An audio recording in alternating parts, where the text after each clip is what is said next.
Kuna nyakati zikifika, hakika kwamba kila mmoja lazima akubaliane na kile ambacho kitajitokeza. Leo hii mchezaji nguli nyota kutoka timu ya Al Nassr, Cristiano Ronaldo, naona ameweza kushare pamoja na mafans wake kuhusiana na zoezi zima la ndoa yake ambayo anatarajia kufunga siku ya tarehe 1 ya mwezi wa 8 mwaka 2026.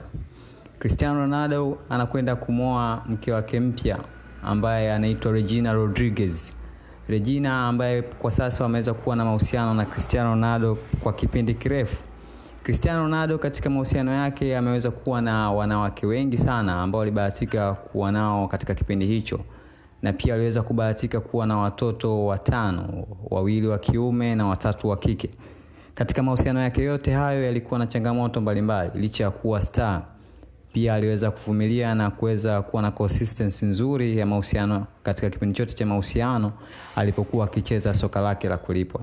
Cristiano Ronaldo tumeweza kuona kwamba ameweza kupita katika vilabu mbalimbali barani Ulaya mpaka hatimaye leo hii kufikia katika timu ya Al Nassr iliyokuwepo huko Libya.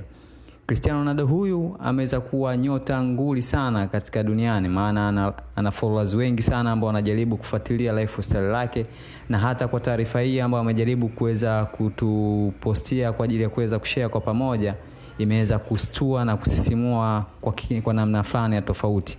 Ili kuweza kupata update mbalimbali, endelea kulike, kucomment pamoja na kushare kwa ajili ya taarifa nyingi zinazohusiana na Cristiano Ronaldo.